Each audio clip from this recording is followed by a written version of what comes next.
Ele falou que eu nasci um fracasso, que eu sempre fui um fracasso e que eu seria para sempre um fracasso, que nada do que eu fiz na minha vida foi adiante, nada deu certo, e que se eu amava minha filha, que era para eu salvar ela de ter o mesmo destino que eu.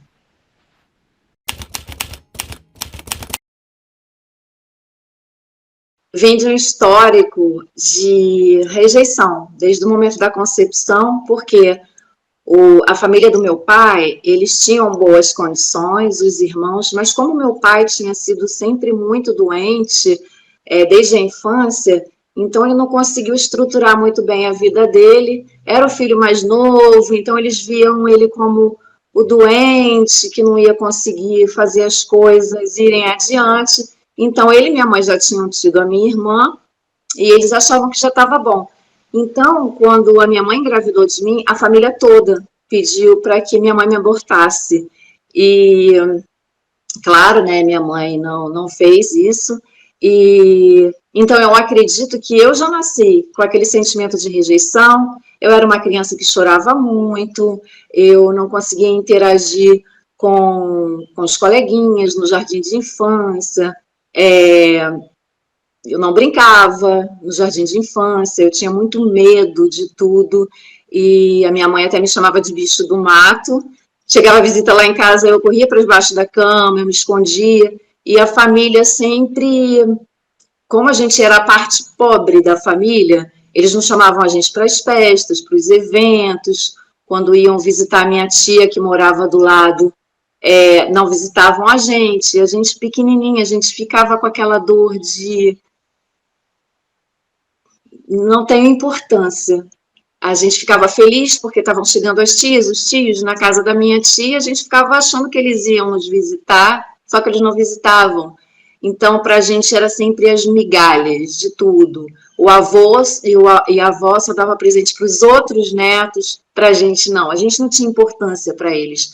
Então, eu acredito que isso influenciou bastante em toda a minha infância, adolescência, e posteriormente também na vida adulta. Então, na escola também, eu lembro que eu sempre me sentia que eu não deveria estar no lugar que eu estava, que eu não era querida, mas eu acredito também que tenha sido por causa disso que aconteceu na minha infância. Então, quanto mais eu me sentia pouco, menos eu era acolhida nos lugares que eu estava. Hoje eu sei disso. E uma coisa que me marcou bastante, quando eu tinha 12 anos, eu fui correndo para dar um abraço no meu pai e ele me empurrou e falou esses peitos em cima de mim.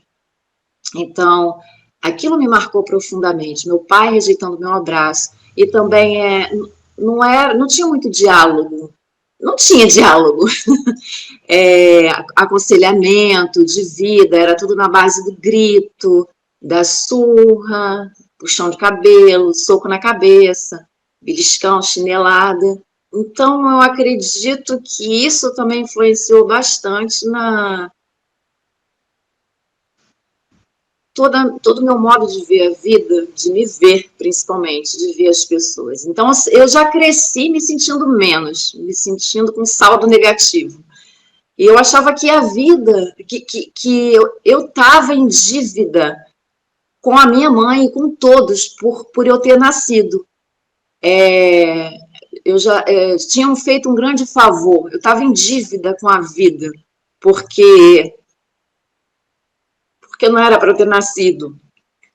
E então, pelos meus pais não terem estudo, eles não tinham a mente aberta, sabe? Também não culpo eles agora, mas eu fiquei muito tempo magoada com isso. Mas hoje eu sei que eles fizeram o que eles podiam, eles deram o que eles tinham de melhor, inclusive a minha vida, né?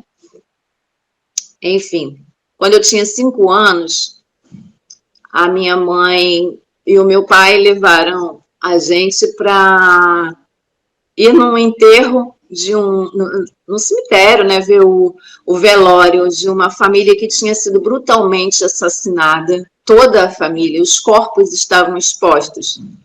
Naquele dia eu soube o que era depressão, loucura. Eu não conseguia verbalizar o que eu estava sentindo. Foi um desespero muito grande. Se para um adulto já é difícil a gente lidar com essas notícias, ver pessoas mortas, imagina para uma criança de 5 anos. Então, ali foi o meu primeiro episódio de depressão. E depois, com 12 anos, assim que eu fiquei mocinha, eu entrei em depressão profunda. Eu eu tentava extravasar, eu acho que tudo aquilo que me foi silenciado a minha infância toda, eu falava, descarregava coisas desconexas e ainda com aquele sentimento de não pertencimento, sentimento de que eu não tinha valor algum. E eu era muito criticada também na escola, porque porque meu peito era grande. Naquela época, né, 1980 e pouco, era muito feio ter peito grande, uma mocinha ter peito grande, e então riam de mim, e por causa da... eu era muito CDF, eu sentava nas primeiras carteiras, e eu queria prestar bastante atenção no que a professora estava falando, eu não participava das brincadeirinhas de jogar papel, entendeu? Então eu era meio chata, então, isso, né, fazer com que as crianças também implicassem mais comigo. Eu era péssima nos esportes, eu era péssima em educação física, então, assim, aí eu ia me sentindo menos e menos. Não via valor nenhum em mim, eu não via nenhum valor. Eu cantava na igreja, né, que minha mãe era da igreja, a nossa vida era igreja, escola e casa, igreja, escola e casa, então, assim, era aquela lavagem cerebral, sabe, de religião, e tudo era pecado, tudo eu estava errada. Eu abria a boca, eu estava errada. Eu pensava, eu respirava, eu estava errada, entendeu? Tanto pela questão da minha criação, quanto pela questão da religião. E aí, quando apareceram os primeiros namoradinhos, né, os menininhos interessados a partir dos meus 13 anos, então, para mim, é tipo, pinto no lixo. Alguém estava querendo me abraçar. Alguém estava me achando bonita. Alguém estava me fazendo elogios, falando coisas bonitas para mim. Hoje eu sei disso. Hoje eu sei que esse foi o principal motivo. Então, às vezes, eu não estava nem interessada no rapaz. Eu me interessava pelo interesse do rapaz em mim. Então, poxa, ele está vendo coisa boa em mim. Ele está me achando maravilhosa. Ele está querendo me abraçar, querendo me beijar, poxa, já gosto. Então, os meus relacionamentos, eu saía de um relacionamento e entrava em outro, saía de um, entrava em... Eu só me sentia querida quando tinha algum rapaz apaixonado por mim. Terminava o relacionamento, eu voltava a me sentir um lixo, porque eu não conseguia ver absolutamente nada de bom em mim. Então, foram décadas nesse erro grotesco que foi de suprir toda a minha carência nos relacionamentos afetivos. Então, eu não me importava se o cara era bonito, se tinha dinheiro. Poxa, ele era legal, estava me tratando bem. Então, assim, para mim isso bastava. E pena que eu demorei tanto para perceber isso. Para perceber primeiramente o meu valor. Porque se eu percebesse o meu valor, eu não ia aceitar qualquer coisa. Mas foi um processo necessário, né?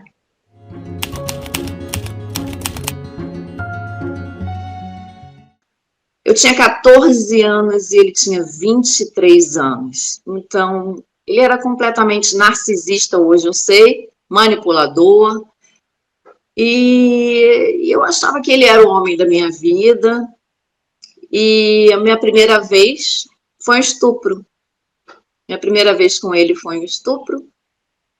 E eu achei que eu tinha que fazer, porque eu estava namorando sério com ele, ele queria, então eu tinha que fazer. Só que doía muito, eu pedi, supliquei ele para parar. Eu tinha 17 anos.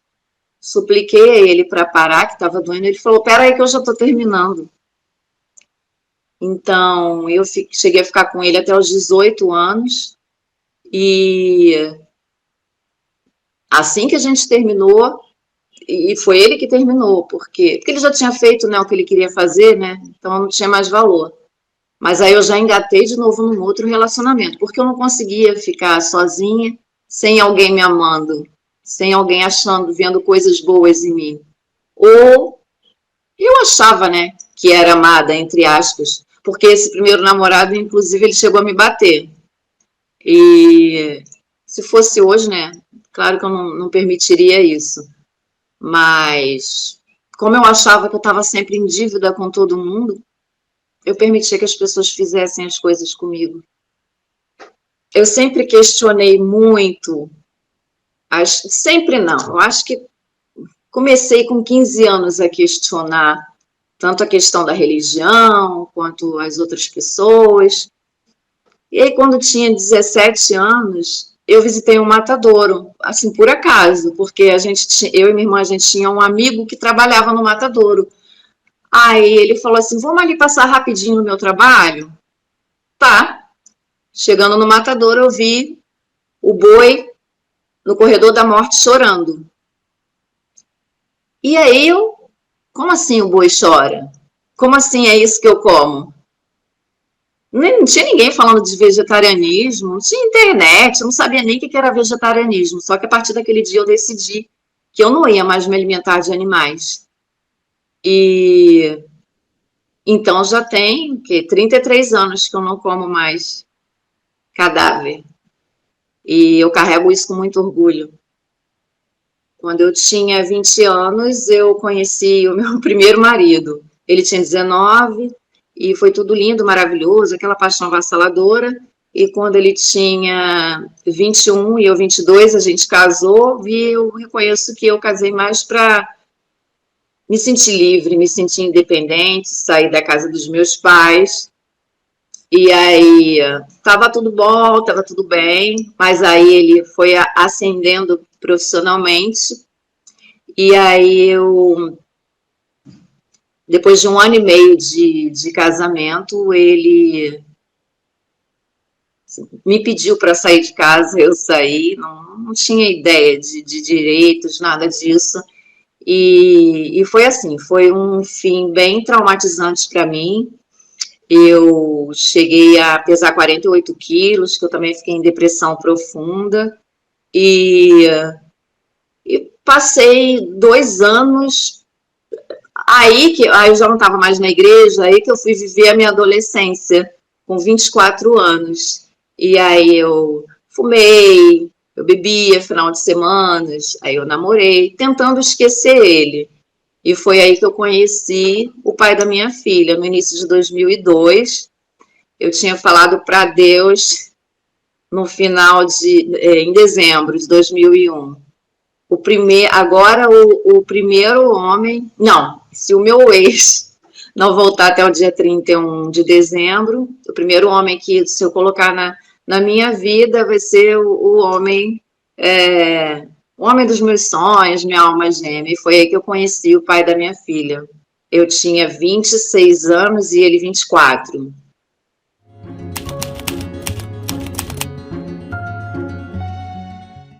Eu conheci ele trabalhando como vendedora de celulares, represa promotora de celulares, numa loja de departamentos. E ele era vendedor lá. Eu era promotora de um telefone, um celular. E ele ia jogando charme para mim, até que eu acabei me apaixonando por ele, pelo jeito. Era muito cavalheiro, muito educado, tinha senso de humor, era o melhor vendedor ali, então eu via a lábia que ele tinha, sabe? E ele falava que ele estava procurando uma pessoa para dividir os momentos, para uma pessoa, para ter um relacionamento de verdade, que ele não queria só curtição, que ele queria alguém para andar de mãos dadas pela rua e ir ao cinema, sabe? Fazer poemas para mim. Ficava me mandando torpedos na época, não tinha internet, rede social, Então ele me mandava SMS. E eu achava, ele me mandava muita letra de música. Eu achava que ele que tinha feito tudo. Aí ele mandou, eu sou o último romântico dos litorais desse oceano Atlântico. Eu não sabia que era uma música do Lulu Santos, né? E aí eu, gente, mas esse cara é maravilhoso. E ele falava que ele me admirava porque eu levava frutas para o trabalho. E porque eu era uma pessoa simples. E porque me enchia de elogios. E a gente acabou namorando no início de 2002 e ele tinha planos, né, da gente crescer juntos, os dois fazerem faculdade, termos uma família. E aí, com 15 dias, ele já tinha me pedido em casamento. 15 dias de namoro. Ele era muito romântico. Eu pensei assim, nossa, então tudo que eu sofri na minha vida teve um sentido, foi para encontrar esse homem, sabe? Não mereço, não é possível. É maravilhoso demais, me botava nas alturas. Teve um dia que eu passei mal e fiquei no soro, e ele ficava carinhando a minha cabeça lá enquanto tava, largou o trabalho para ficar lá comigo enquanto eu estava naquelas horas lá no soro, e ele falando coisas para eu rir, para eu não desmaiar, falando coisas maravilhosas no meu ouvido, sabe? Me conquistava de todas as formas possíveis. Deu flores, mandava flores. Então, não tinha dúvida de que aquele homem era enviado de Deus para a minha vida. Foi assim, o início do nosso relacionamento, e com 6 meses a gente já estava morando junto, juntando as escovas de dentes. E só que a família dele nunca gostou de mim, fazia de tudo para me atormentar. Por quê? Porque eu era pobre, aí veio de novo o mesmo histórico da infância. A família dele toda tinha dinheiro. Eu não tinha dinheiro. Eles queriam que ele fosse estudar em Brasília, porque a mãe dele mora lá. Eles queriam que ele escolhesse ser advogado ou trabalhar em algum órgão público lá, como a família trabalhava nos ministérios lá em Brasília. E eu era pobre e eu era vegetariana. Eles tinham ódio de mim, porque eu era defensora dos animais, vegetariana à fresca. E eu também nunca tive papas na língua, eu sempre trato todo mundo muito bem, enquanto está me tratando bem. A Ana que sou, né? Então, se tivesse que falar alguma coisa, se alguma coisa estivesse me incomodando, eu falava. E eu era a justiceira, a que tenta fazer as coisas de forma correta. Isso incomodava demais eles. E aí, sempre fazendo de tudo, aconselhando ele, chegavam a ligar para ele, para falar para ele ir para lá, para ele rever as escolhas dele, porque ele estava fazendo faculdade de inglês. A família dele não apoiava ele fazer faculdade de inglês. E vai ser um professorzinho, o professor não ganha direito, não ganha bem. Ouve tua mãe, ouve teu pai. Os pais dele, mesmo sendo separados, não tinham o mesmo pensamento sobre a carreira dele, sobre mim. E o pai dele me tratava melhorzinho. E então ficou aquela perturbação, porque a família tinha dinheiro, minha família não tinha dinheiro, e nunca fui querida naquela família. Nosso relacionamento ia assim, a gente não era aceito, nossa relação não era aceita pela família dele, mas tudo bem, quase não via a família.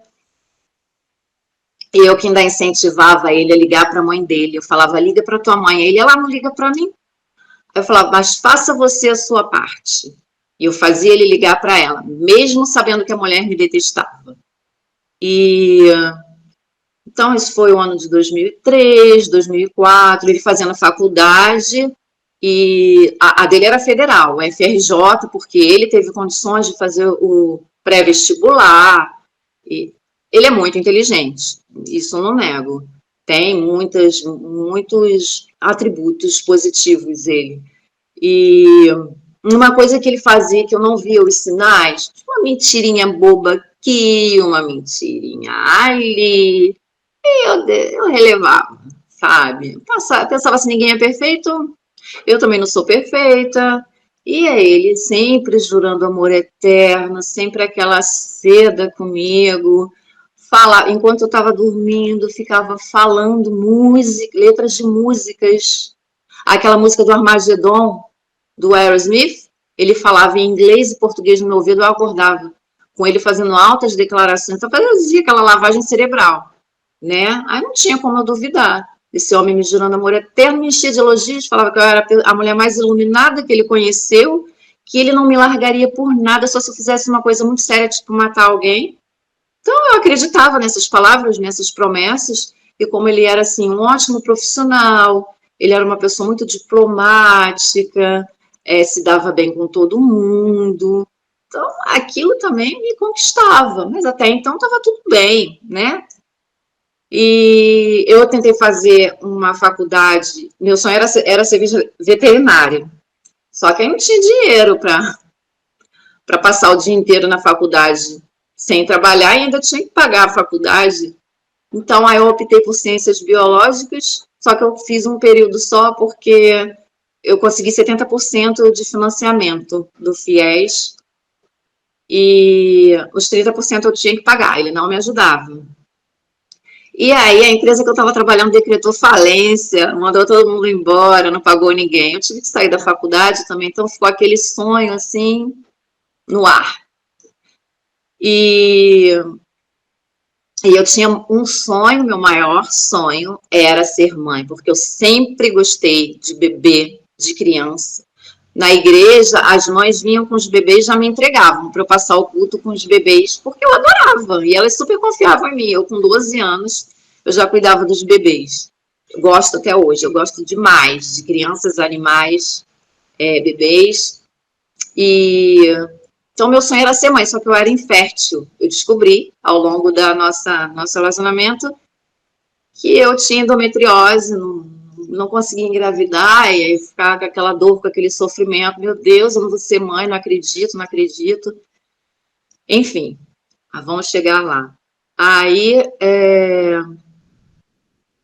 aí foi 2005, 2006, tá? Tudo dentro da normalidade. Ele com uma mentirinha aqui, uma mentirinha ali.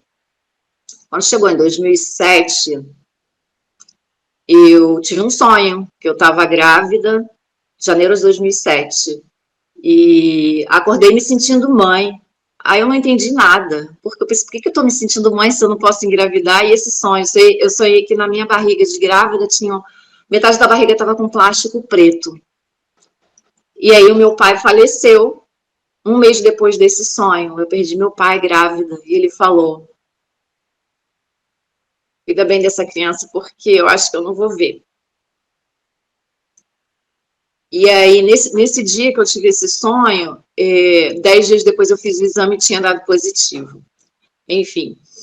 E aí, eu fiquei preocupada porque a gente não tinha condições de... tem um fato importante em 2004, que ele, para poder já entrar na carreira dele de professor, ele me perguntou, a gente tinha um carro, um Escort, ele me perguntou se eu me importava de vender o carro porque ele já estava dando aula de inglês num cursinho, abandonou aquele emprego e estava ganhando muito pouco. E eu sempre falando, eu acredito em você, investe nos teus sonhos, você vai conseguir, pode vender o carro, a gente anda a pé, a gente anda de bicicleta, igual no começo do namoro, a gente andava de bicicleta, com um banco todo comido por cachorro, e eu era super feliz com aquela bicicleta, e então não me importava. Eu fui uma pessoa, nunca fui apegada em coisas materiais. Eu nunca medi as pessoas por coisas materiais. Então, quando foi em 2007, a gente estava passando dificuldade, e aí eu não sabia como é que eu ia fazer, como é que a gente vai fazer, sem enxoval, e aí o enxoval foi doado. E ele falou, não, meu bem, o mais importante na vida a gente tem é o amor. O nosso amor vai suprir todas as necessidades da nossa filha, se não tiver coberta, tem a nossa. O nosso amor vai aquecer a nossa filha. Então, ele era esta pessoa. A gente fazia preces aos domingos, culto no lar, né? Porque aí Eu era igual a ele, eu entrei para o espiritismo, né, kardecista, mas hoje eu não tenho religião, eu sou de Deus. Então a gente fazia o culto no lar, a leitura do evangélico, a gente estudou a codificação de Allan Kardec. Então, assim, eu achava que ele fazia questão, a gente não pode perder 10 horas da manhã. Os espíritos vêm aqui esperando o horário da reunião, da prece. Então, ele parecia ser uma pessoa muito preocupada com a evolução dele espiritual, em se corrigir, em se consertar. Ele às vezes falava de alguns erros que ele se arrependia, então não tinha como eu duvidar deste ser iluminado, este alecrim. Então, aí a nossa filha nasceu. Deixa eu ver se tem alguma coisa da gravidez. Não, foi isso. E aí o meu parto foram 34 horas de trabalho de parto. Eu quase perdi a minha filha. Foi uma viagenzinha ao inferno de novo. Quando minha filha nasceu, ele não estava do lado porque eles não deixaram entrar. A minha mãe estava lá na hora. Perdi muito sangue. Eu já estava 2 dias sem comer, esperando a minha querida filha nascer. E desmaiei. E aí eu fiquei 5 dias na maternidade para ganhar alta, porque a minha filha não estava mamando direito, não estava evacuando, e eu tive síndrome do pânico, porque os meus hormônios estavam completamente, a minha cabeça, estava tudo bagunçado dentro de mim, e era época de roubo de bebês, em 2007, eu tinha muito medo de roubarem ela, porque todo mundo na maternidade queria pegá-la no colo, falando que ela era linda, que era o bebê mais lindo da maternidade, então eu preguei os olhos somente. Ela nasceu na terça. Eu só consegui cochilar 15 minutos de sexta para sábado. Eu não sei como que eu sobrevivi a isso. Mas saí completamente louca da maternidade, com depressão pós-parto, mas não aquela que rejeita o bebê. Eu não queria que ninguém chegasse perto da minha filha. Eu tinha medo de tudo. Eu tinha medo de eu não dar conta. Eu tinha medo dela parar de respirar. Eu tinha medo dela cair do meu colo. Eu tinha medo dela pegar uma infecção. Eu tinha medo de tudo. Foi horrível. Foi um inferno. E aí eu cheguei em casa, já tinha a família dele visitando. E eu não queria visita nenhuma. Eu só queria descansar, colocar minha cabeça no lugar. E aí ele querendo agradar a família, como sempre, né? Com 40 dias que minha filha tinha nascido, foi a minha querida sogra nos visitar.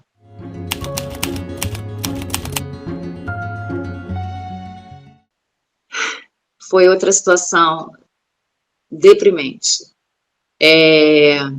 Eu estava em depressão, minha cabeça já não estava legal. Na hora que eu estava amamentando minha filha, numa bela noite, enquanto o filhinho dela estava no trabalho, ela começou a soltar tudo que ela achava de mim, eu amamentando minha filha.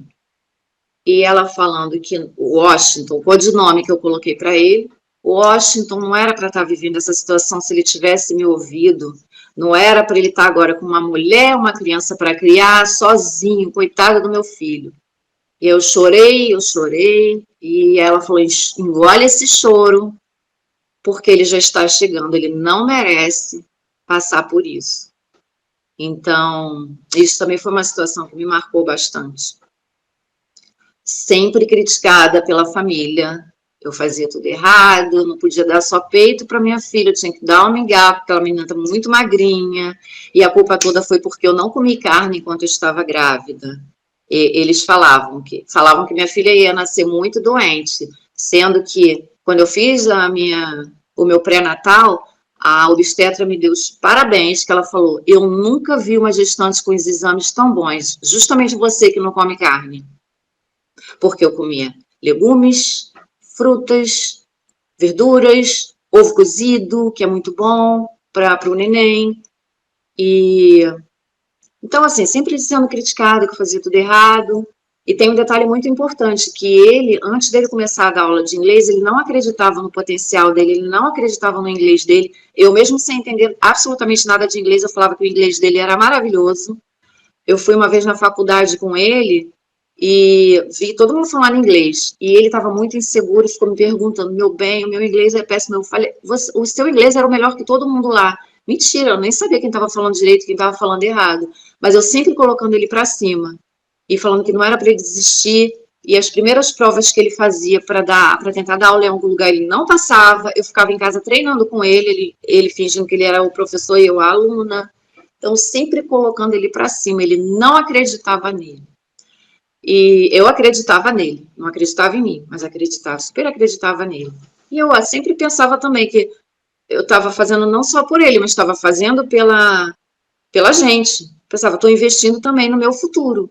E a gente combinou de, durante a amamentação, até minha filha ter uns 3 anos, mais ou menos, que ele ficaria, porque depois ele voltou para a faculdade, ele ficaria trabalhando, estudando, e depois ele ia só trabalhar e eu ia fazer a faculdade.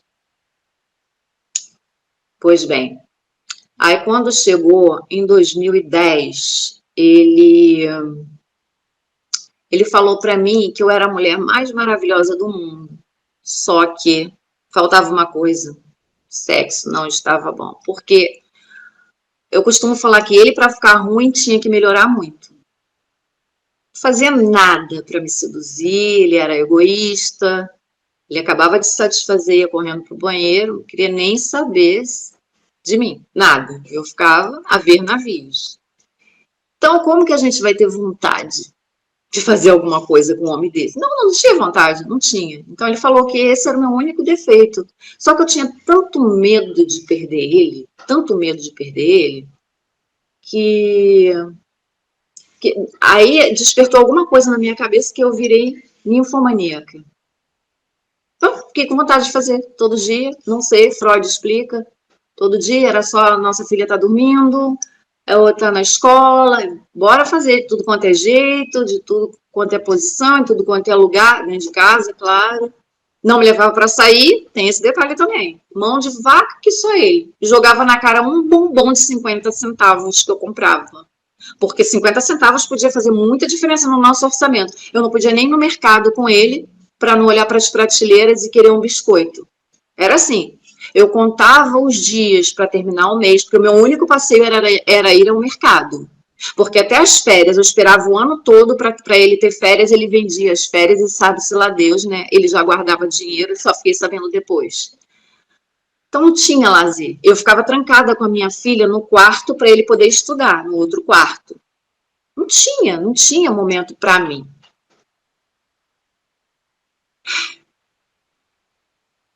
Então, quando foi em 2010, eu não sei por que eu tinha tanto medo de perder esse homem, de tão baixa que era a minha autoestima, eu achava que não ia arrumar mais ninguém, né? E aí tá lá, né? Agora eu sou perfeita, eu preciso ser uma mulher perfeita, né? Eu ficava de madrugada fazendo faxina na casa, que era a hora que minha filha dormia, que eu falava que eu não fazia nada o dia todo, né? Tinha isso.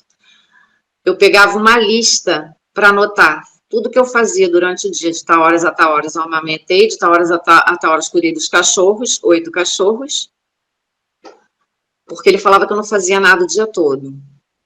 Tá. Então, aí eu falei assim, ao fim de um mês, passados 30 dias, então agora eu tô perfeita, né? Não falta mais nada entre nós. Ele falou, faltava e eu não sabia. Na verdade, eu me apaixono por várias mulheres, uma a cada dia. E aí eu continuava com medo de perder esta preciosidade de homem vindo dos infernos. E aí eu falei, tá bom, pode sair com a mulher que você quiser. Usa preservativo, me avisa o dia que você for sair e avisa ela que eu sei. Sabe o que ele falou? Assim não vai ter graça.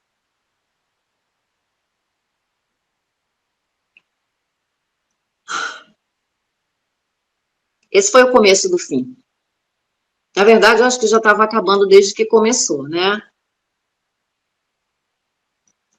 Aí tinha um o meu ex-marido, meu primeiro marido, mesmo casado, ficava mandando mensagenzinhas no Orkut para mim, lindas na minha foto com a minha filha, sempre botando uma coisinha, uma indireta para mim, me mandando mensagenzinha. E eu contava para ele, eu contava para o Washington. Aí eu comecei a conversar com esse ex, contei para o Washington. eu não escondia absolutamente nada dele. E aí ele ficou triste. Ele ficou muito triste por eu estar conversando com um ex, claro, completamente compreensível. Eu não sei onde que eu estava com a cabeça, né? Hoje eu não faria isso, claro. Não me merece, nem pela relação que eu estava vivendo, nem porque o ex também não merecia. Aí eu cortei contato, eu falei assim, não, meu marido, eu contei pro meu marido, ele ficou chateado de estar conversando com você, não vamos mais conversar, pronto. Eu era esse tipo de pessoa. Eu poderia errar, eu errava, mas ele eu não escondia nada dele. Todos os meus deslizes. E,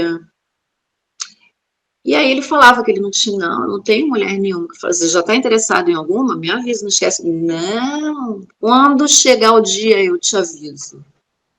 E aí tá. E aí eu não olhava a carteira dele, eu não olhava a bolsa dele, eu não olhava celular, não olhava nada, porque eu confiava de olhos fechados naquele homem.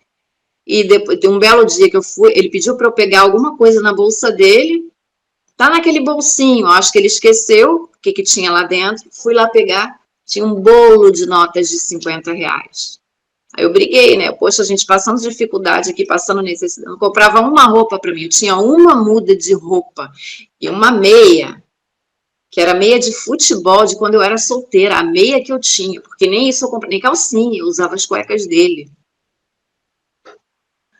Eu ia com a mesma muda de roupa, totalmente descombinada, para todos os lugares. Quando eu ia, quando tinha, quando ele ainda me chamava para um evento da empresa, em que era bonito, né, ele levar a esposa e a filha, porque eles gostavam de mim, os colegas de trabalho dele. Traz a sua esposa e a sua filha. Ele me levava 2 vezes por ano. E eu com a mesma roupa. Anos.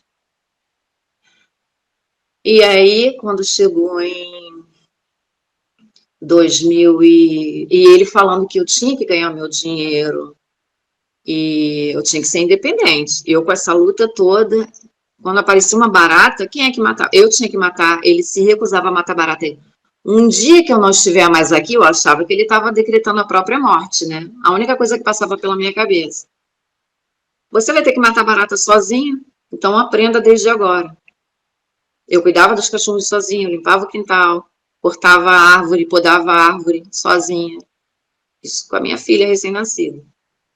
Então, por um lado foi bom, né, que eu fui aprendendo a me virar. E aí quando foi em 2010, eu comecei a vender maquiagens nas lojas. Não, era muito difícil encontrar maquiagem 3D, não tinha essas lojinhas que tem hoje em dia.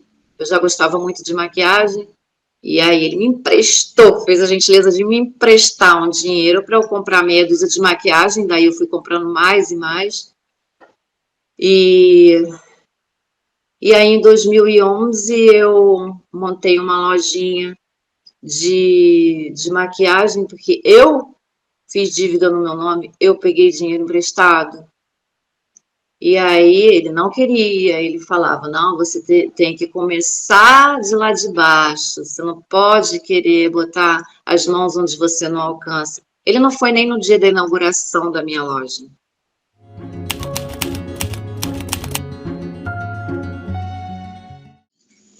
Então, quando eu tinha essa lojinha de maquiagem, como não tinha apoio nenhum dele, ainda tendo que dar conta da minha filha doente, eu acabei fechando a loja com 1 mês de aberta. Aí a proprietária não gostou nem um pouco, sendo que eu já tinha dado 2 meses de depósito, tinha reformado a garagem dela toda, ia ficar, quer dizer, ela estava já no lucro, pois ela não gostou, veio a filha dela, que já tinha 20 e poucos anos, me espancou na frente de todo mundo, arrancou meus cabelos, eu fui brutalmente agredida no rosto, minhas roupas foram rasgadas, a minha bota, eu estava de bota, ninguém fez nada, uma multidão juntou as pessoas sem entender nada, achando que eu estava sendo agredida justamente. E eu fui no hospital, né, porque bati com a cabeça, E enquanto eu estava no hospital para ser socorrida, não, e meu marido brigando comigo, porque eu passei por aquilo, culpa minha. E aí, quando foi. Enquanto eu estava sendo atendida, a mulher já estava na delegacia falando que eu que agredi ela. Cheguei em casa toda machucada e falei para minha filha que eu tinha caído na rua, porque eu demorei muitos anos para contar para ela o que realmente aconteceu. E aí teve esse episódio, ele já tinha amante, eu não sabia, né, em 2011. Aí o nosso relacionamento cada vez mais desandando, a gente discutindo, ele começou a... Aí ele já falava, não tinha mais elogio, não, era só crítica, crítica, maltrato, me criticando, falando que tudo que eu estava fazendo estava errado. E eu me sentindo cada vez mais uma bosta. E eu ficava sempre achando que ele ia acordar, que aquele Washington ia ressuscitar a qualquer momento. Não é possível. Isso é um surto. Ele vai perceber o meu valor. Ele vai acordar para a vida. Só que ele já estava dando aula de inglês para pessoas ricas, celebridades, artistas que moravam no Recreio dos Bandeirantes. E quando ele se formou também na faculdade, eu esqueci de fazer essa observação, eu que saí distribuindo os currículos dele escondido para ele realizar o sonho dele de dar aula no mais famoso curso de inglês que tem no Brasil. E porque ele tinha vergonha. Aí eu, não, você vai conseguir. E a amante dele justamente estava nesse curso quando ele conseguiu dar aula lá. Então aí o fim foi mesmo em 2012, a minha filha ficou severamente doente, com mastoidite bilateral, com infecção que poderia se tornar generalizada a qualquer momento, e ele falando que não era para levar ela no hospital, que o corpo se cura sozinho, e que ele sempre foi contra coisa de hospital, só que se eu não levasse minha filha naquele dia, perderia minha filha, a médica mesmo falou. E ele falando sobre a separação enquanto minha filha estava vomitando lá no hospital, a febre dela não baixava para ela poder fazer o exame de sangue, ela chorando, eu, por favor, Washington, você pode conversar sobre isso comigo depois que ela ficar boa? Porque ele já estava se encontrando com ela também ali, enquanto a nossa filha estava no hospital, internada, 10 dias. Porque teve amiga, mãe de uma amiguinha da minha filha da escola, falou que viu ele com ela, depois ela me contou, já passeando no shopping, enquanto eu estava lá penando com a minha filha internada no hospital.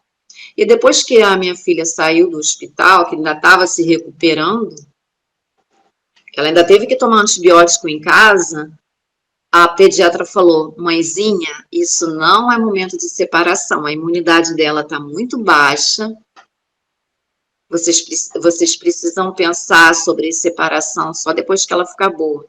Pois ele não estava nem aí. Assim que eu cheguei do hospital com a minha filha, ele passou a noite com ela, numa quinta-feira. Chegou em casa 5 da manhã. Então, eu não conseguia nem dimensionar, não consigo ainda dimensionar o tamanho da dor que eu senti. Porque era a dor da traição, da decepção, do susto, do espanto, de como que duas pessoas tão diferentes podem ser a mesma pessoa. E me sentindo tão impotente, vendo que ele tinha crescido tanto, tanto profissionalmente, e ele continuava sendo muito... Ninguém imaginava quem ele era dentro de casa. Ele é aquela pessoa elogiada, ovacionada em todos os cursos que ele dava aula. O melhor professor de inglês que todos já conheceram. Eu ia gritar para quem? Para as poucas pessoas que eu falava o que estava acontecendo, eu estava errada. E era maravilhoso. Não, tem alguma coisa errada aí. Não, você não está contando de alguma coisa, você está fazendo de errado. Que ele é tão maravilhoso. E minha própria família passou a admirar muito ele. Aquela família que nunca gostou de mim, gostou do Washington. Então ele estava certo de me deixar. Porque eu não valia nada mesmo. E aí, quando foi no final de 2012, minha filha ainda estava se recuperando daquilo tudo. Eu falei assim, eu não aguento mais ser tratada dessa forma. Ou você volta a ser meu marido, ou você sai.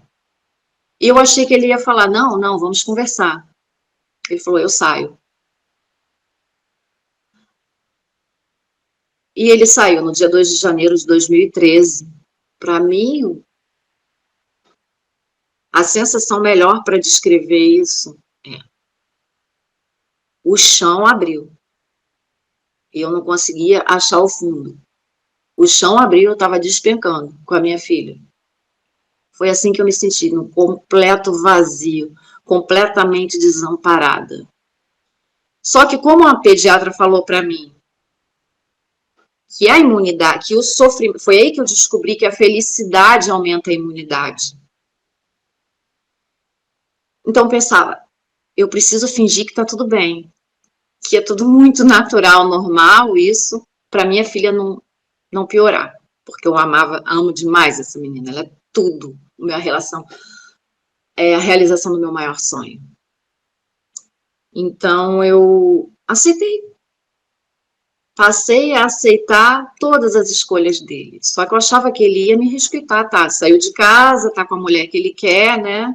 Que eu só descobri depois, que ele falou, saiu falando que não tinha ninguém. Poucos dias depois eu descobri que, na verdade, tinha e que já era um caso antigo, vi as fotos dela nas redes sociais com ele, enquanto a gente ainda estava casado. Eu falei assim, eu só te peço uma coisa, espera um pouco para apresentar a fulano para nossa filha. Aí ele, quanto tempo? Aí eu, acho que uns 2 meses. Aí ele, estendeu a mão, fechado, 2 meses. Pois naquele próximo final de semana, minha filha voltou falando, a tia, a tia fulana, meu pai apresentou a tia fulana. Aquilo acabou comigo. Não, aí não. Pois eu liguei para ele para falar sobre o assunto, para descascar em cima dele. Aí ele desligava, ele não queria me ouvir. E aí eu queria conversar, eu queria falar, eu queria saber o porquê, onde eu errei. Ele falava sempre que ele ia nos finais de semana para ver ela, né? Para pegar ela e ficar com ela um pouco. Não estou com tempo, tenho que ir. Então foi aí que eu comecei a escrever meu primeiro livro. Quando eu vi que ele não tinha respeitado aquele nosso acordo de 2 meses, era o mínimo, era o mínimo. Estava bem de vida, quis me deixar com a criança doente, quer ter outra, tudo bem, né? Tudo bem, entre aspas, mas pela menina, 2 meses, sabe? Então aquilo assim para mim foi a gota. Aí eu fui com tudo lá no trabalho dele para tirar satisfação com ele, porque eu ligava para ele, ele não me atendia. Não tinha conversa. Não tinha conversa. Eu queria conversar. Eu queria esclarecer todos os pontos. O que foi? Onde foi que eu errei? O que eu fiz de errado para você fazer isso? Uma conversa, mesmo que não vá mais continuar junto, por aqueles 11 anos, merecia uma conversa. E não, ele não queria mais me ouvir, desligava o telefone, pois eu fui lá no trabalho dele para tirar satisfação. E ele também não queria me ouvir, mandou eu sair. Eu falei, não, eu não vou sair. Você não quer me ouvir? E aí fui lá conversar com a chefe dele para falar, pois ficou todo mundo contra mim. E passou a mulher a amante, né, que depois eu descobri que era ela, passou bufando no salto por mim. Então, e eu tinha feito uma coisa que me ajudou nessa fase foi que eu tinha feito muitas dívidas para poder. Eu fiz muito empréstimos, cartões, para poder colocar em casa os móveis que ele não tinha colocado, para poder fazer um curso de tatuagem, que eu decidi que eu ia ser tatuadora, montei meu estúdio em casa. E a minha depressão estava tão terrível que eu não conseguia lavar uma louça.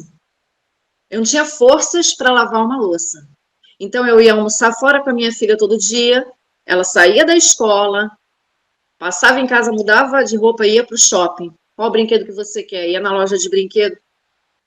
Gastei o que podia e o que não podia. E ele falou que eu tinha que me virar, que a partir dali era eu por minha conta. Depois de 11 anos, eu tinha os meus direitos, que só depois eu fiquei sabendo, mas aí passou a ser tudo só direito dele. Tudo era dele e eu tinha que me virar sozinha. Agora você se vira. E eu não tinha como trabalhar fora, porque não tinha com quem deixar minha filha, que ainda estava doente e se recuperando, né? A imunidade dela ainda estava muito baixa, estava tomando vitaminas, várias vitaminas para aumentar a imunidade dela. De vez em quando ainda dava uma recaída, mas nada tão sério quanto aquilo. E de vez em quando eu tinha que ir ainda no hospital com ela, numa emergência, porque ficava com febre, eu já corria para o hospital, porque eu morria de medo de perder a minha filha depois de tudo que aconteceu. Aí ele no meu ouvido falando que eu estava envenenando a menina com remédio. Sempre passei anos escutando isso, que era para eu passar mais tempo no shopping, menos nos hospitais. Ele não me dava dinheiro para remédio, e quando ela ia com ele não dava os remédios que eu comprava. Então, assim, no primeiro ano, foi até um pouco mais fácil superar essa dor, porque eu fazia de tudo para nem pensar no que tinha acontecido. Eu saía com a minha filha, eu levava ela para passear, a gente ia para o shopping, eu torrava o dinheiro que podia, que não podia, comprava brinquedo para ela, comprei tudo que eu sempre quis, naquele inferno daquele casamento eu nunca tinha nada, não tinha direito a nada, não podia comprar um biscoito para ele economizar, para ele. Então, comprei roupa para minha filha, tudo que eu quis fazer, mas me endividei, né? E aí ele começou a ficar no meu ouvido falando que aí eu arrumei um namorado. Aí eu quis suprir toda aquela carência igual na adolescência de novo. Eu tava bonita, e não falta é homem querendo, né? Mulher bonita, aí tava sozinha, só que sempre aí querendo se aproveitar. Ainda eram piores, né? Quanto mais velho, a versão piora, né? Então, não me respeitavam, só me usavam, e eu aproveitava, né, nos finais de semana que a minha filha estava com o pai. E aí ele combinava de, pegava ela na sexta, combinava de entregar no domingo, entregava na segunda. Eu tentava ligar para saber notícia da minha filha. Não, enquanto ela está comigo, você tem que esquecer, vai viver sua vida, vai curtir sua vida, e a mãe dela é a fulana, enquanto ela está comigo. Ela tem duas mães agora. E aí deixava a menina passar frio, porque sabia que eu tinha esse cuidado todo com ela. Aí ela voltava, ela me contava tudo. E dava presentes para ela, dava brinquedos, mas ela podia usar lá. Então ela tinha uma boa vida com ele e comigo era vida de necessidade. Isso depois, né? Depois que passou essa primeira fase. E aí, então, nos 2 primeiros anos de separação, né, eu aproveitei para, né, me sentindo querida de novo, mas foram mais decepções, né, para minha coleção, né, só Cafajeste, porque eu ainda não tinha conhecido o meu valor. Então, foi necessário mais uma passada no inferno, que é para eu despertar para a vida, né. E não fiz terapia. Um lugar que eu fui social, né, para fazer terapia, a psicóloga falou que era melhor mesmo a minha filha ficar com ele porque ele tinha mais condições. Então, assim, aí eu ia tomando raiva, sabe, dessas pessoas. Fui na delegacia de mulheres para denunciar ele em 2014, porque ele falou: se você não arrumar um emprego até tal dia, ela vai passar a ficar comigo. Eu passava mal, eu me desesperava com essas ameaças. E como que eu ia procurar emprego com esse homem me infernizando, me perturbando o tempo todo? A mulher dele mandando e-mails me ofendendo, mandando mensagens, dizendo tudo que eu estava fazendo estava errado. Se eu desse suco de caixa, estava errado. Se eu desse suco da fruta, estava errado. Se eu desse água da garrafa mineral, faz mal, porque solta toxina. Tudo, absolutamente tudo. Ela tinha 20 anos na época e eu 36. mimadinha, estudou nos Estados Unidos, então assim, se achava, me humilhava, os dois, porque eu não tinha nada. E aí no dia da audiência, né, que eu coloquei para ganhar pensão alimentícia, porque aquela situação não podia ficar. Ele dava o que ele queria, quando ele queria. Aí eu coloquei na justiça.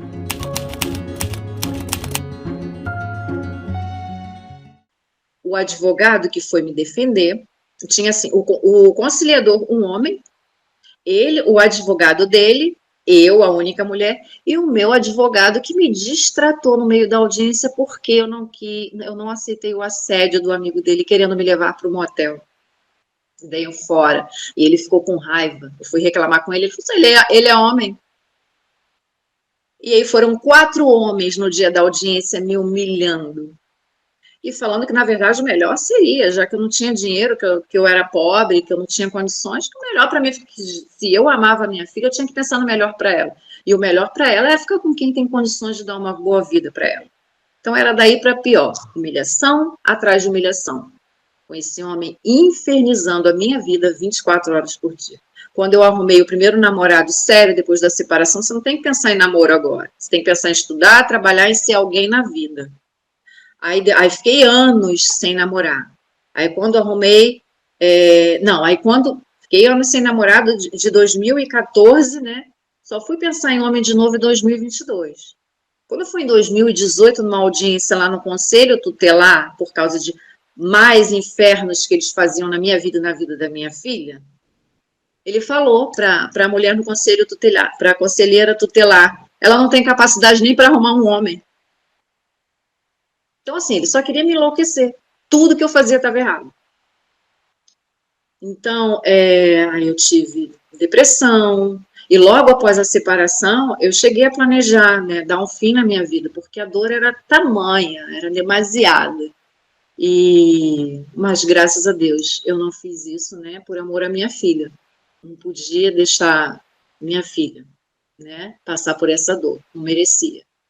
Então foi muito, mas muito sofrido para mim. Eu achava que eu não ia dar conta daquela dor terrível. A pessoa que eu tinha planejado passar o resto da minha vida, que eu já tinha tantos planos estabelecidos, simplesmente se tornou meu algoz.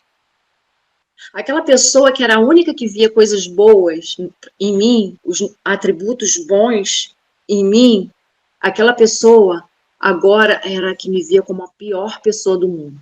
Ele continuava sendo maravilhoso como profissional, como colega de trabalho, como cliente, como pessoa, mas comigo ele era o cão. E aí ninguém acreditava. Quando eu falava, eu estava errado. Alguma coisa você fez para o Washington não te querer mais. Né? Como que um homem maravilhoso desse, cheio de atributos, deixa uma mulher? Claro que o erro estava em mim. Então, abandonada por familiares, não tinha rede de apoio nenhuma no pós-separação. Era só julgamento, só crítica, risadinha, deboche. Até quando eu escrevi meu livro, falasse, como? Imagina se toda mulher que leva um pé na bunda e resolve escrever um livro. Quem não levou um pé na bunda? Aí eu falava assim, acontece que eu transformei isso num livro. Então, era criticada depois também pelas mulheres, entende? Então, assim, uma vida de crítica. Eu sempre errada. E aí, lutando contra a depressão, passei muita fome, dificuldade. Depois, né, meus créditos terminaram, fiquei um bom tempo com o nome sujo. E aí, ele ainda também me culpando por causa disso. Ainda saiu falando, eu fui um pai. Ele e a mulher falando, ele foi um pai para você. Ele te bancou. Eu ainda tive que escutar isso. Tudo que eu fazia para ele. Lavava, passava, cozinhava. Ele chegava em casa, levantava as mãos assim para o alto, para eu tirar a camisa dele, levantava as pernas, eu tinha que tirar a calça, o tênis, a meia. Eu era uma completa escrava. Eu estava ali só para fazer por ele. Não tinha retorno nenhum. E ele ainda me jogava na cara. Ele falava, você não faz mais do que obrigação. Quando eu falava as coisas que eu fazia, ele jogava na cara que me sustentava. Me sustentava. Ele estava fazendo muito em me dar comida e me dar teto. Então, ela ainda falou, ela estudou nos Estados Unidos, né, me jogou na cara, eu tenho estudo. Ele agora tá com uma pessoa à altura dele, e ele saiu de casa falando, agora nós somos de universos diferentes. Então, assim, todas as... quando eu me envolvi com ele, eu me envolvi com o Cafajeste, porque eu acho que seria menos sofrido se eu já soubesse que ele não prestava. A grande questão foi tudo que foi prometido, com atos, com palavras, e depois ser tratada de uma maneira tão grosseira, tão fria, tão perversa, tão cruel, zero empatia, as pessoas debochando de mim pelo que eu tinha passado. E aí, finalmente, quando a minha filha fez 11 anos, eu podia já deixar ela em casa sozinha, porque antes eu estava vendendo empadinha de porta em porta, brigadeiro, acordava de madrugada para fazer, saía de dia para vender, quando ela não estava na escola eu levava ela comigo, porque não tinha com quem deixar, e ele me humilhava porque eu era apenas uma vendedora de empada para ganhar míseros centavos. Ele ainda falou isso com todas as palavras. Então, quando eu pude trabalhar fora pela primeira vez, e eu já podia deixar ela sozinha em casa, aí ele também fez de tudo para atrapalhar esse meu novo empreendimento de vida. É, ele fazia eu levar ela, ele morava perto do Morro do Alemão. Ele fazia eu levar ela lá no morro que tinha que subir e subir muito. Então já chegava cansada, ele fazia a gentileza de ficar com ela para eu trabalhar, né? E antes de eu receber meu primeiro pagamento, ele falou assim: então agora eu não preciso mais pagar o plano de saúde, né? Porque você está trabalhando. Eu falei: não, mas está pela justiça. Eu nem recebi ainda meu primeiro salário. E eu chegava às vezes atrasada no trabalho por causa disso que ele fazia, para ele ficar com ela. Algumas vezes ele ficava com ela, porque nem sempre eu podia deixar ela sozinha. Aí ele fazia de tudo para atrapalhar. E aí continuava falando mal de mim, continuava pegando ela e não deixava eu ligar, deixava ela sem acesso ao celular. Então,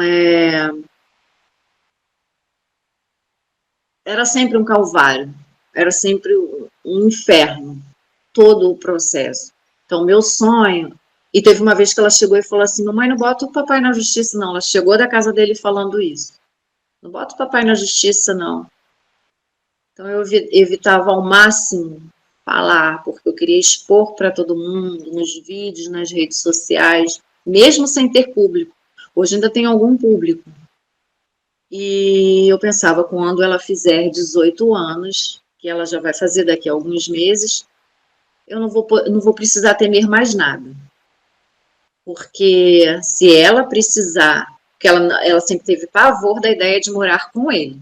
Ela falava: eu vou com você para debaixo da ponte, mas com ele eu não quero morar, por causa dela, por causa da mulher.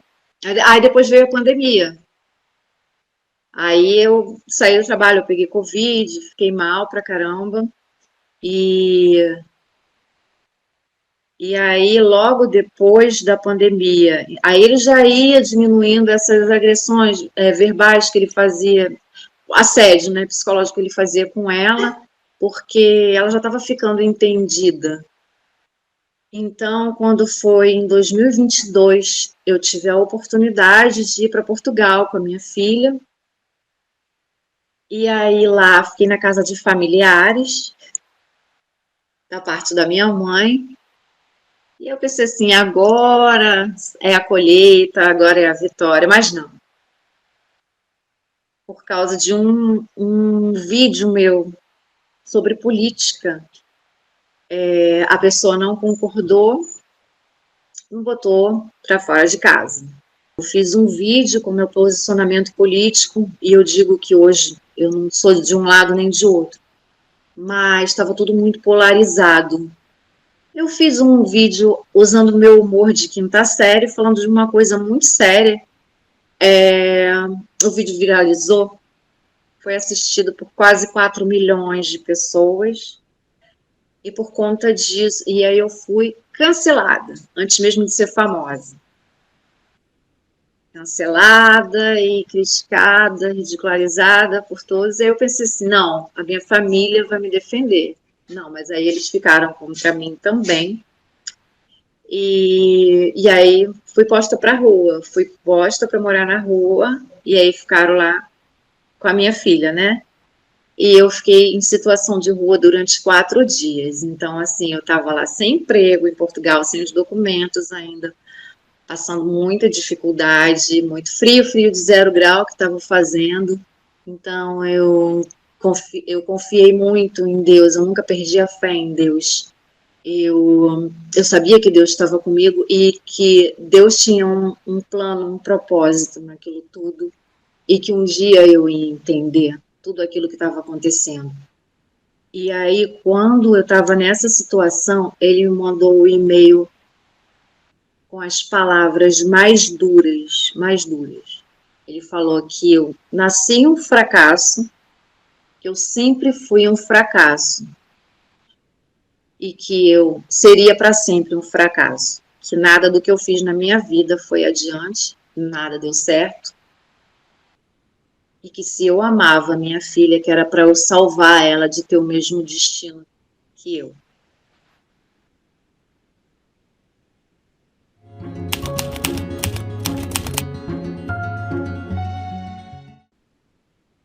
E eu passei muitos anos me vendo pelos olhos dele.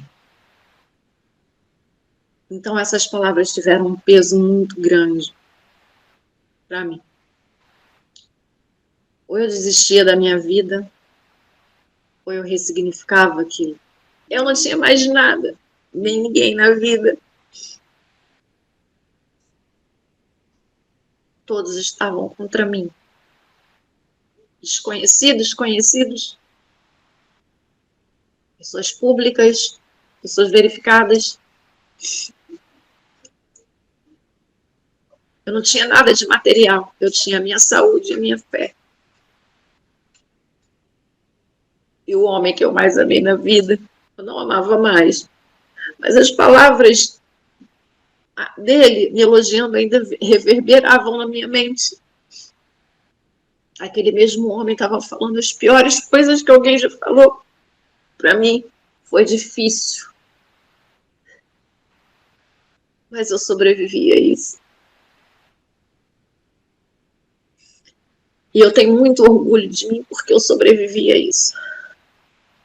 E ressignifiquei essa dor. E aí, quando eu consegui emprego em Portugal, eu consegui tirar meus documentos, só que a renda lá, o aluguel, é barato para ir no mercado, mas o aluguel, né, que a gente chama renda, é muito caro. Então, praticamente, a gente trabalha para pagar a renda. E logo depois eu fiquei desempregada lá, porque o contrato terminou, eu não consegui me estabilizar lá e tudo. E o outro lá me humilhando, do outro lado do planeta. Tentando fazer a cabeça da minha filha para voltar sozinha, pegar um avião, voltar sozinha, e eu ficar lá na rua. Porque ele só iria pagar a passagem dela. Mas eu consegui por uma entidade lá, portuguesa, eles pagaram as nossas passagens e a gente voltou em março do ano passado. E aí a minha cabeça ainda estava assim, eu ainda estava digerindo aquilo tudo, ainda estava digerindo aquela tempestade que eu passei. Eu estava colocando a minha cabeça no lugar. E aí, quando eu cheguei aqui, eu não fui bem recebida, por quê? Porque eu não voltei rica de Portugal. Eu tentava alugar uma casa aqui onde eu moro, na cidade que eu moro. Eu ouvi que boa coisa eu não era, para não ter dado certo em Portugal. Todo mundo se dá bem. Eu escutei isso. Mas aí, finalmente, eu consegui, né, Com muita dificuldade, eu consegui um lugar aqui, eu aluguei, e, e foi mais uma luta aqui. Mas o incrível foi que, quando chegou em maio do ano passado, eu já tinha estudado sobre física quântica, mas aí eu resolvi estudar mais aprofundadamente, e ou eu desistia de tudo, porque eu tive uma depressão profunda em maio do ano passado, e ou eu desistia de tudo, ou eu prosseguia. E eu pedi força a Deus. Eu falei, Senhor, tenha misericórdia de mim. Porque eu não estava conseguindo mais falar com Deus. Eu só falei, Senhor, tenha misericórdia de mim, Senhor, tenha misericórdia de mim, Senhor, tenha misericórdia de mim. E as coisas começaram a mudar, e eu consegui também acertar uma medicação, sertralina, né, para o meu problema, porque não é qualquer antidepressivo que eu me dei bem. Então, já vai fazer um ano, fez um ano agora, em maio. Então, tudo aquilo que eu passei aquele tempo, eu sabia que eu ia conseguir escrever de novo, que eu gosto muito de escrever, eu sou escritora, então eu tinha muita vontade de escrever, só que eu sabia que ainda não era o tempo. E de repente e eu fazendo muita limpeza na minha cabeça e vendo tudo de uma outra forma e descobrindo onde estavam os meus. Porque assim, eu parei de ter que lutar para sobreviver todos os dias. Então, finalmente, eu pude repensar a minha vida da forma correta e ver onde estavam os erros, onde estavam os meus acertos e os erros das pessoas, e repensar melhor a vida, todas as minhas escolhas, e finalmente eu consegui me ver com os olhos corretos. E então foram vindo muitas ideias, e eu acho que a resposta, eu sou uma pessoa muito espiritualizada. Eu sempre acreditei muito que tudo tinha um propósito, e parece que agora eu estou tendo as respostas que eu sempre procurei. Então, eu lancei um novo livro e depois comecei a escrever uma saga, e, e tive outros, consegui traçar novos objetivos. E justamente pelo meu ex não me perturbar mais, justamente porque a nossa filha já vai fazer 18 anos, eu acho que a maior liberdade foi essa. A minha maior libertação foi esse. Agora sim eu posso dizer que eu estou superando. Porque como que você vai superar uma coisa, tipo, a pessoa está machucada, machucou a perna. Como que eu vou curar aquele machucado na perna se eu continuo machucando ela? Era a mesma coisa do meu ex. Como que eu ia superar o que ele fez comigo se ele ainda estava fazendo tudo pior? Então, eu acho que essa foi a grande virada também. Graças a Deus, foram 13 longos anos, e esses anos se passaram, porque eu não tinha rede de apoio. Talvez se eu tivesse rede de apoio, tudo teria sido muito mais rápido. Então, mas eu também acho que foi necessário eu passar por isso tudo, porque eu quero que as outras mulheres pensem assim: caraca, ela conseguiu, então eu também vou conseguir. Talvez demore um pouco, talvez não seja rápido, mas eu vou conseguir. Então, agora, se me ameaçar a perder a guarda minha, não vai ameaçar, porque ela já vai fazer 18 anos. E caso ela tenha que ficar morando com ele, ela sabe dos direitos dela e ela já pode arrumar um emprego, pagar o seu próprio aluguel, aconteça alguma coisa comigo, sabe? Então, essa é a minha segurança. Tudo que eu aguentei foi para que a minha filha não tivesse que conviver com pessoas que ela detestava. Hoje está vivendo pacificamente, tanto com ele quanto com a mulher dele. Mas se fosse antes, do jeito que ela era tratada pela mulher, ela não tinha escolha, ela não tinha alternativa, mas hoje ela já vai ter daqui a um tempo. Se precisar, ela já pode arrumar um emprego, pagar o próprio aluguel. Então, esse é o meu maior consolo, sabe? É por isso que eu posso gritar. Hoje eu posso falar aos quatro cantos. Hoje não tem nada me prendendo.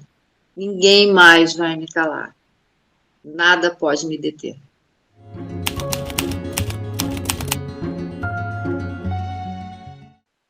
Hoje eu sou uma nova pessoa, porque eu não me avalio por questões materiais.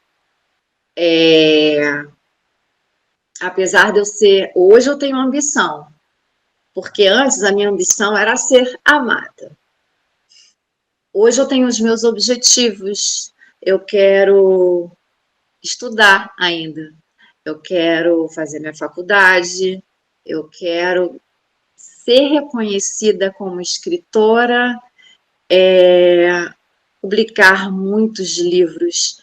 E hoje eu acredito no potencial, no meu potencial. Não tem nada que alguém fale para mim que vai fazer eu desacreditar. Porque hoje eu consigo ver que o problema não está na ofensa, está no ofensor. Hoje eu consigo identificar, porque foi preciso eu ser rejeitada por todos para fazer a leitura da situação. E aí eu consegui ver que o problema não estava em mim, porque por mais que eu tivesse meus deslizes, meus defeitos, minhas dificuldades, eu não era aquilo que muitas pessoas tentavam pintar. Então, eu achei onde estava o erro. O grande erro principal estava em eu mesma não me aceitar. Eu mesma me sentia errada, por quê? Porque eu era vegetariana, porque a esquisita, a estranha, a que briga por direitos, eu passei a me ver com um olhar que todo mundo me via. Só que hoje eu consigo ver que a maioria dessas coisas que eram coisas negativas para as pessoas são os meus valores, os meus maravilhosos valores. E hoje eu tenho autoestima para falar, não admito que ninguém me rebaixe mais. Eu não acredito, eu não admito que ninguém me reduza, porque eu sei dos meus valores, eu sei o quanto eu valho. Eu não estava no lugar errado, eu não estava no lugar certo, eu estava no lugar errado, por isso que eu não era valorizada. Mas hoje, independente, mesmo se eu estiver num lugar que não me valorizem, eu me valorizo. Aquele que tiver que falar alguma coisa contra mim, lava a boca com sabão. Não admito que fale de mim. Reveja a sua vida antes de falar de mim, sabe? Hoje eu sou essa pessoa. Eu sei dos meus valores, eu sei de todos os meus atributos e eu acredito. A minha fé é tão grande que eu acredito que eu posso ser aquela pessoa que vai quebrar paradigmas. Eu penso assim, eu quero fazer uma coisa que nunca na história da humanidade eu vou fazer, eu vou ser a primeira. Ah, mas nunca ninguém fez. Eu vou ser a primeira. Ah, nunca ninguém pensou isso, que loucura. Eu vou ser a primeira. Eu acredito que todos podemos quebrar paradigmas. A gente pode fazer coisas que ninguém nunca fez. Esse essa que é a evolução, né, da humanidade. Quem faz história são aquelas pessoas que abriram caminhos para outras pessoas. Por quê?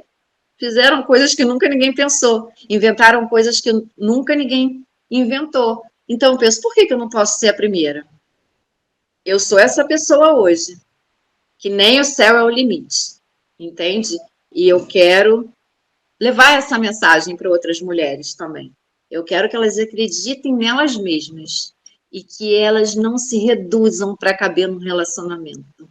Eu quero que incentivar elas a descobrirem seus potenciais, sabe? Incentivar elas a se enxergarem. O que, que eu tenho de bom? O que, que eu posso trabalhar no que eu gosto? O que, que eu gosto de fazer? Como que eu posso me cuidar melhor? E não ficar eternamente tentando agradar um homem que, infelizmente, a maioria nunca vai reconhecer, entende? E eu escrevi aquele livro Querido Pé na Bunda, que publiquei em 2015, e agora eu estou reeditando ele para lançar. Estou procurando editoras, queria muito ir na Bienal do Rio. Eu fui em 2017 para dar autógrafo, só que não foi ninguém, só eu e minha filha, na Bienal do Rio. Eu quero muito ter oportunidade de ir de novo com uma editora que realmente vai me valorizar e ter público para receber meu autógrafo. Então, eu lancei pela Amazon, de forma independente, Uma Vegetariana Perdida em Seul, e estou escrevendo a saga Mandrágora, que é uma fanfic, e eu quero fazer muito sucesso enquanto escritora, escrevendo livros e mais livros de vários tipos, mas todos de ficção. É isso.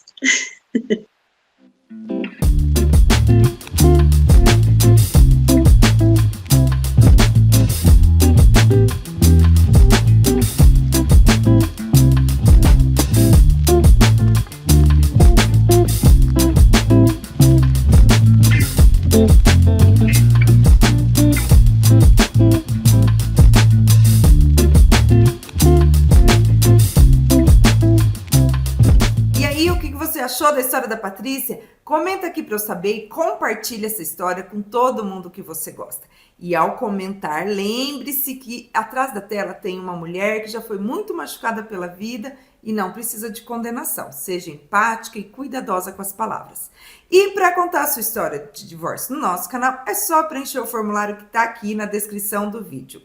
A próxima história é da Samantha, que chegou a perder um rim de tanto estresse que passou no relacionamento que ela viveu por anos. Para não perder, já se inscreva no canal e ative o sininho. O rim, ele trabalha responsável pelo filtro do teu sangue. E o que estava indo no meu sangue? Cortisol, dor, estresse. O meu rim paralisou de tanto estresse.